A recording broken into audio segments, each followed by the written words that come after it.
زبان کی بھی حفاظت کرے انسان، اس کو اللہ رب العزت کے دین کی دعوت میں، اللہ کے ذکر میں، قرآن کے پڑھنے میں استعمال کرے۔ اور کئی مرتبہ یہ زبان غیبت میں استعمال ہوتی ہے، لایانی میں استعمال ہوتی ہے، اور انسان کے لیے یہ پکڑ کا ذریعہ بنتی ہے۔ ابوبکر صدیق عنہ روایت فرماتے ہیں کہ نبی اسلام نے فرمایا کہ ہر روز جسم کے اعضاء زبان سے یہ کہتے ہیں تو سنبھل کے رہنا، تیرے نہ سنبھلنے کی وجہ سے ہم جہنم میں جائیں گے۔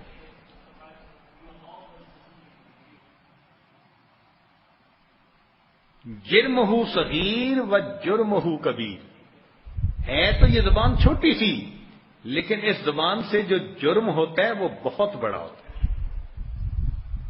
کسی کو کمینہ کہہ دیا، کسی کو ذلیل کہہ دیا، کسی کو بے ایمان کہہ دیا۔ اب کہنا تو آسان، لیکن قیامت کے دن ان الفاظ کو پروو کرنا کتنا مشکل کام۔ اور غصے میں انسان ایسی بات نکال جاتا ہے منہ سے۔ چنانچہ یونس بن عبید رحمۃ اللہ علیہ فرماتے تھے کہ انسان کے تقوی کا اندازہ اس کی گفتگو سے ہوا کرتا ہے۔ حضرت علی عنہ فرماتے تھے المرء تحت لسانہ، کہ بندہ اپنی زبان کے نیچے چھپا ہوا ہے۔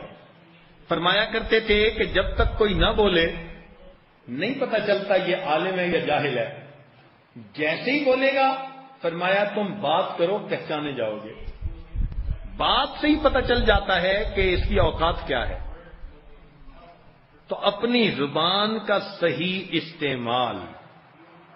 ابو حیان تمیمی رحمۃ اللہ علیہ فرماتے تھے کہ انسان کو چاہیے کہ اپنے قدموں سے زیادہ زبان کو صحیح طرح استعمال کر لے، کہ زبان سے نقصان زیادہ ہوتا ہے انسان کا۔ اور آج یہ زبان ہی ہے جو سب سے زیادہ گناہ میں ملوث ہو رہی ہے۔ ادھر ادھر تعلقات، اور اوپر سے یہ سیل فون، یہ چھوٹا سا ایک ایسا اسلحہ ہے شیطان کا کہ انسان کی تاریخ میں شیطان کو اتنا نقصان دینے والا اسلحہ کبھی نہیں ملا تھا جو یہ سیل فون کی شکل میں آ گیا۔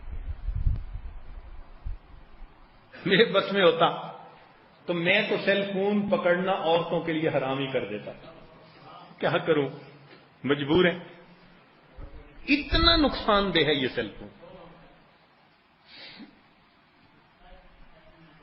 استعمال بھی بعض لوگوں کو کرنا ضروری کہ بزنس کرنا ہوتا ہے، مگر شیطان اس کا غلط استعمال زیادہ کروا دیتا ہے۔ گھنٹوں باتیں ہو رہی ہیں،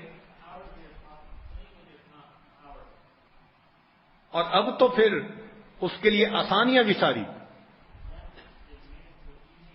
کہ کسی عورت کو سیل فون خریدنا بھی نہیں پڑتا، بات کرنے والے سیل فون پہنچا دیتے ہیں، نمبر بھی مل گیا، سم بھی مل گئی، اور پھر کریڈٹ بھی اس کو نہیں ڈلوانا پڑتا، وہ بھی فون سے فون میں منتقل۔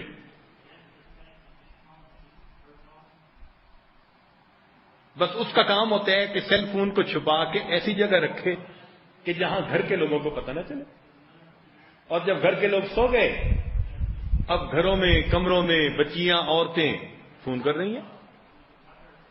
بہت زیادہ نقصان دہ ہے۔ پہلے وقت میں غیر محرم عورت سے بات کرنا ہی ایک مشکل مرحلہ ہوتا تھا، موقع ہی نہیں ہوتا تھا۔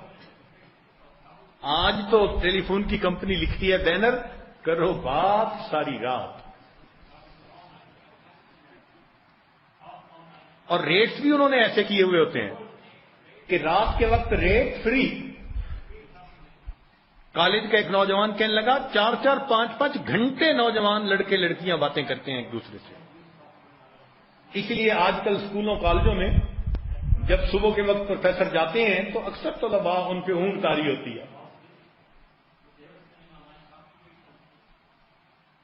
تو اس سیل فون کی مصیبت سے بہت بچنے کی ضرورت ہے۔